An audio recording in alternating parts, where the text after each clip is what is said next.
because he got in the way of my future. You're in the way.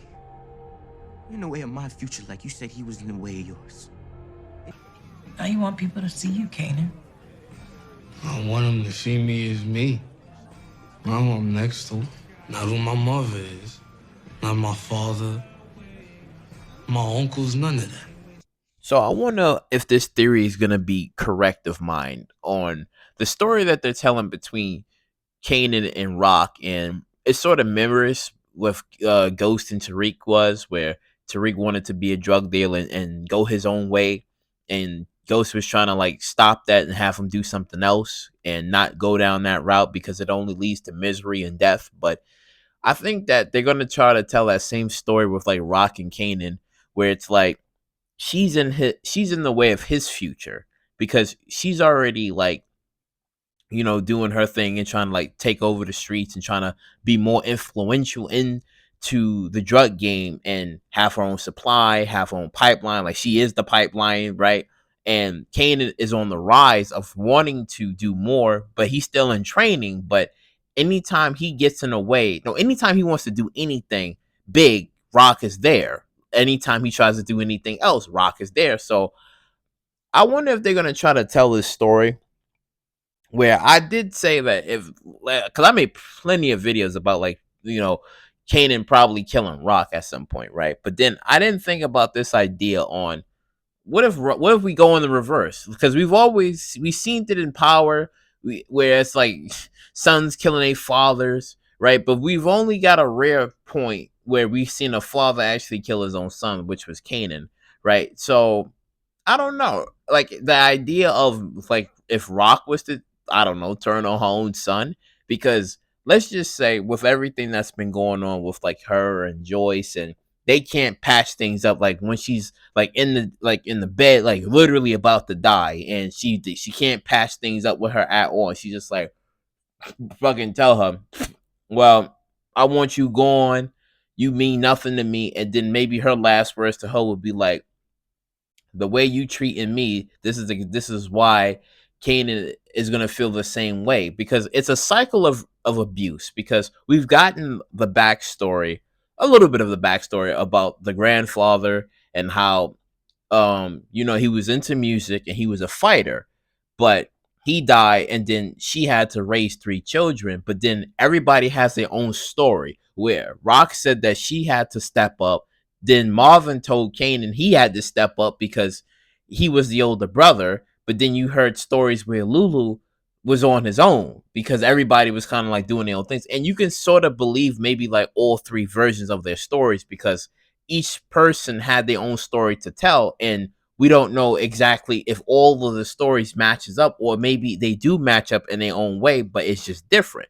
So I think that what they're trying to tell with the story between like Rock and Kanan and Rock and Joyce is like it's very interesting, because she's again like she has like this hatred, like this very strong hatred, like you basically screwed us over, you wasn't there, technically, like the way that Rock was explaining it, that they had to raise themselves because she couldn't do it, and which is why they got into various things of crime and drugs and affiliating themselves with certain people. So again, it's like all of this is kind of like building up to a point, because Kanan was, when remember in the last episode when it was all at the dinner table and she was explaining this to him, and that's when Kanan was looking, and it was like, okay, and it's kind of like mirroring the same pain that he has for her, that she has for her own mom. But the big question is, what's going to happen, like maybe this season, what's going to happen like maybe next season, because we know that Kanan is trying to become the Kanan that we all know him to be, but he can't do that if Rock is still in the way. And we all know how that story goes when people who's in the way of your business, or what was the word? They're in the way of your future. And we know how that goes. So I'm like, I don't know if who's gonna make that first move. I don't, again, Kanan ain't gonna do it.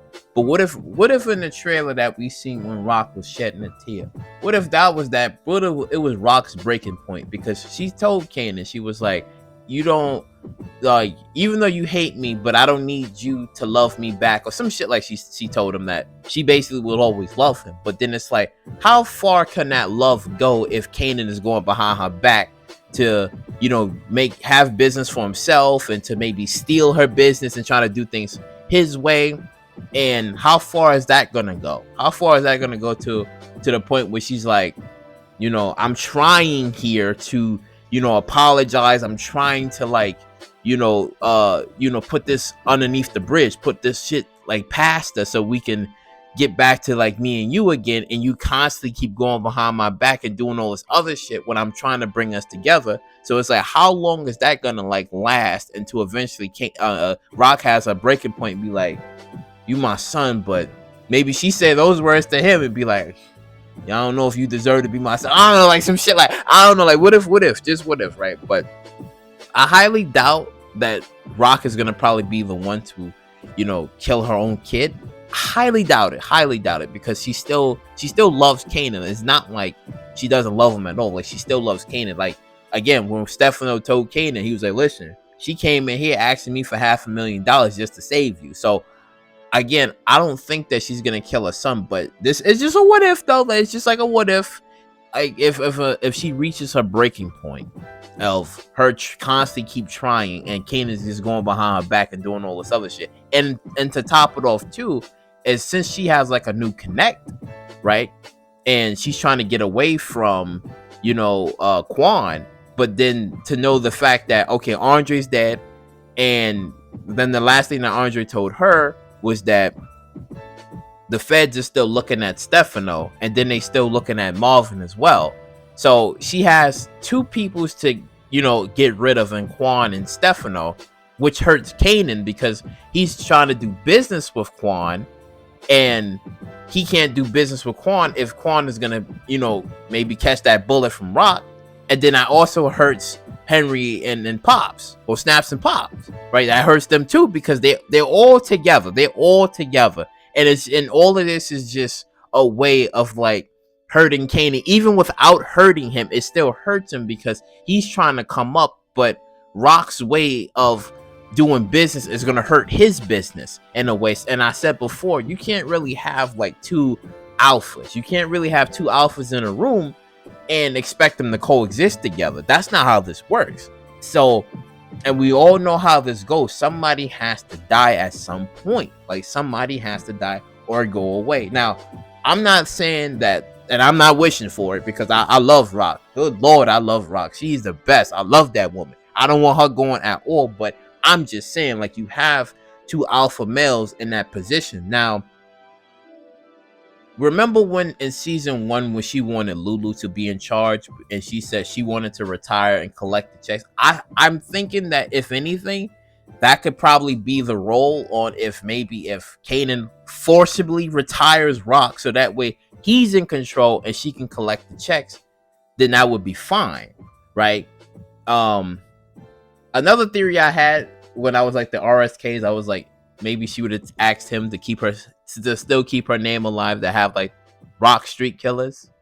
I don't know. That part was just, I don't know. I was just thinking about some shit. But like I said, I think that if that would have been the case, then sure, without Kanan killing his moms, then yeah, I think it would be Kanan in control of the operations, and then she could just sit back and collect the monies, and that'd be it. Like, he just break her off with a side. But then we know Rock ain't the type of person to sit down. She's not the type of person to want to like chill, because we seen that in the last season where there was the whole beauty salon, and she was like, this ain't me, because she was trying to get out the game. She was trying to, but it's like, staying in the game, she's like Tommy. It's like, she is an addiction. It's an adrenaline rush. You don't want to quit. You want to still be in it. You still want to sell. You still want to move, because you can't escape the inner hustle that's within you. That's not Rock. That's not her character. She's a fighter. So that's why I'm saying, how are you gonna spin the story between Rock and Kanan? How are you gonna do this? Because Kanan is on the up and coming, and she's in the way of his future. And like I said, you know, when those words come up, like, you in the way of my future, something bad happens. Something bad happens when those words come up. So again, I'm not wishing for it. I don't want it to happen. But how can you explain Rock doing her thing and sabotaging Kanan's business, right? That's like a person.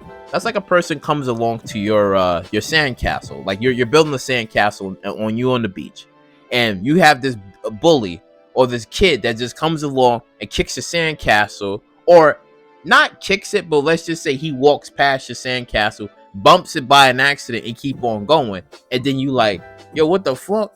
Like, yo, my castle, my shit. What's going on?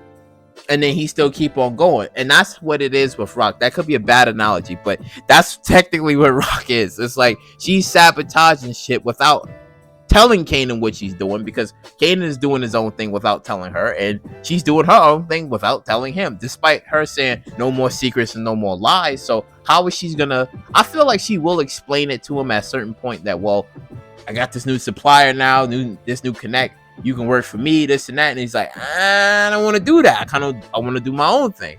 And she's like, but no, I want to be a family. Let's run this shit together. And he's like, I don't want to do that. I want to be my own man. I don't want to be under your thumb. It's like still being under your parents' house and under your parents' roof. It's like, you don't want to do that. You want to be your own man. And that's what he's trying to tell her, because he has his own crib. He got his girl. He got his car. Only thing he's missing is his own supply. But it's hard for him to get into that with Rock is still there in the picture. So I'm just saying, y'all. Like I said, I don't want her to die. I love Rock. She the best. I don't want that to happen. But y'all gotta come to the truth. Y'all gotta see this shit. Because I'm like, I don't know. They might be teasing some shit. It may not seem like they aren't, but I don't know.